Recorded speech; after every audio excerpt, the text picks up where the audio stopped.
Welcome to this explainer. When you pull up a map of India, you aren't just looking at a country with borders drawn by human history.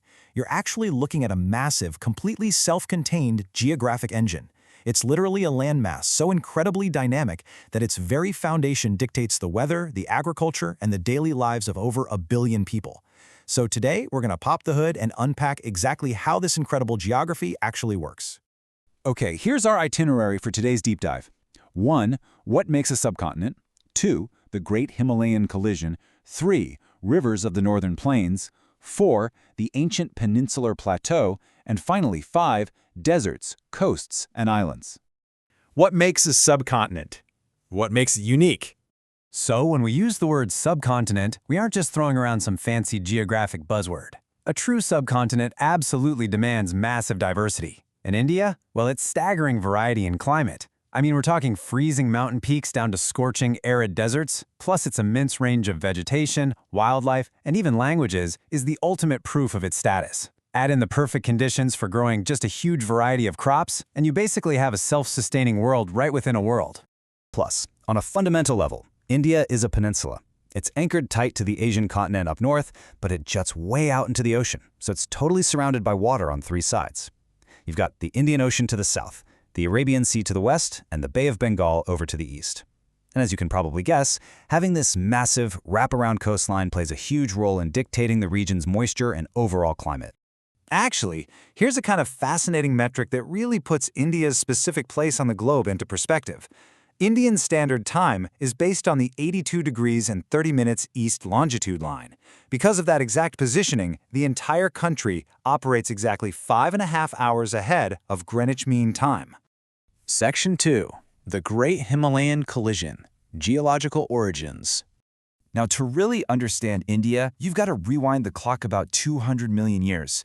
Back then, the Indian peninsula was just one piece of a massive supercontinent called Gondwana land. But that landmass split apart, and the peninsular Indian plate began this epic slow-motion sprint toward the northeast. Eventually, boom, it slammed directly into the much larger Eurasian plate, also known as Angara land. The sheer immense compression force from this tectonic collision actually crumpled the Earth upward, slowly evolving over millions of years into the towering folded mountains we know today as the Himalayas. And that insane 200 million year collision didn't just build mountains, right? It actually carved out the 6 distinct geological divisions of India. These 6 zones, stretching all the way from the high Himalayas down to the scattered islands, are going to act as our roadmap for the rest of this explainer. Let's start at the very top. The Himalayas aren't just one giant mountain range. They actually consist of 3 parallel ranges stacked together. Right at the peak, you have the Greater Himalayas, or Himadri, averaging an incredible 6,100 meters high. This is where you find the big ones, like Everest and K2. But more importantly, this freezing high-altitude zone harbors the glaciers that melt and feed India's crucial year-round perennial rivers.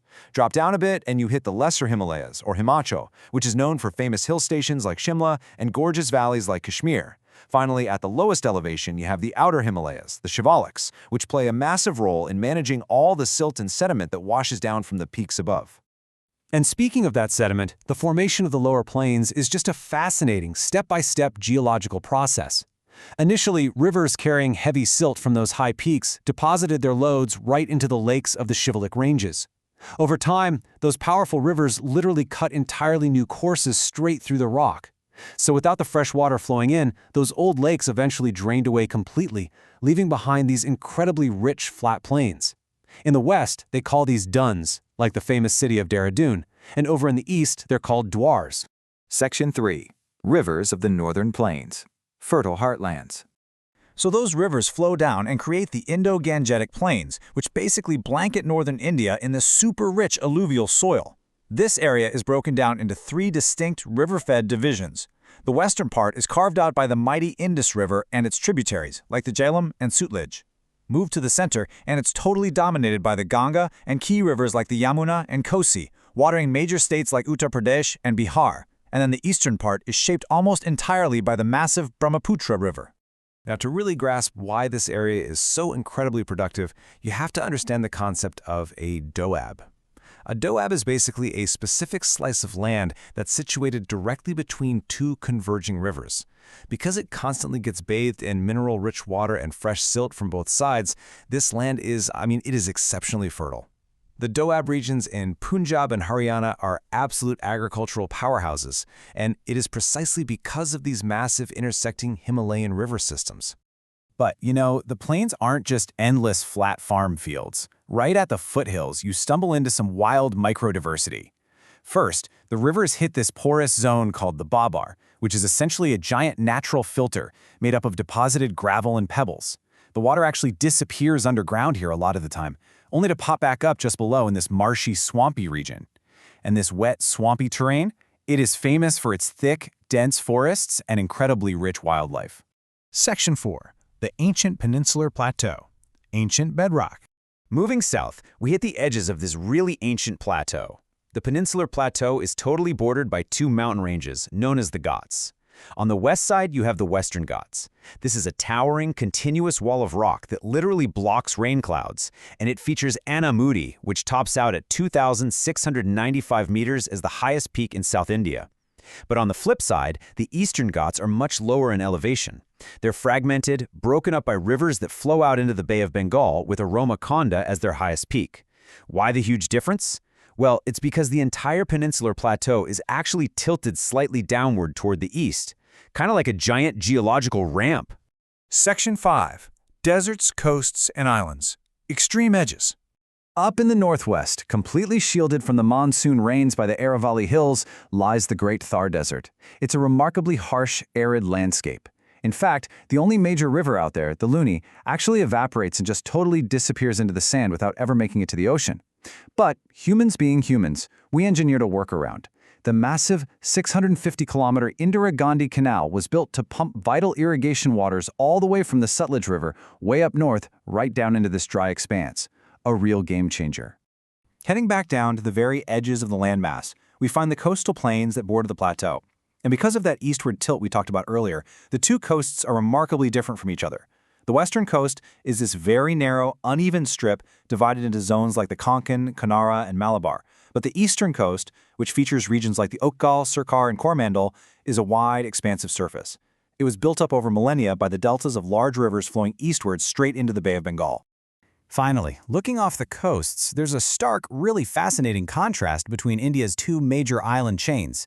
Over in the Bay of Bengal, the Andaman and Nicobar Islands are super rugged. They're born of fiery volcanic origins. In fact, they house India's only active volcanoes. Meanwhile, way over in the Arabian Sea, the Lakshadweep Islands are a completely different story. They're these low-lying, flat islands built almost entirely by organic coral reefs, which creates an absolute paradise for incredibly diverse marine flora and fauna.